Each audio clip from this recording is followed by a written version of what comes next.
কেন তুই আর তো দাদা ঘুরুনু তো?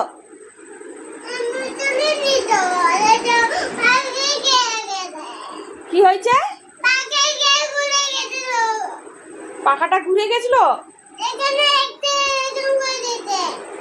ও আমি বলছি যে বিছানাটা কে গুনে দিয়েছে? পাখা করেছে। ও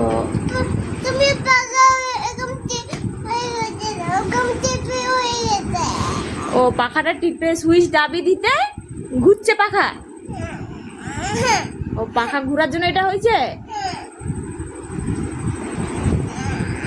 আমি আর বকবো না তো।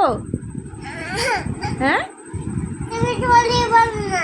হ্যাঁ আমি সরি বলি না। আমি সরি বলবো। সরি বাবলি, সরি, আমাকে ক্ষমা করে দাও।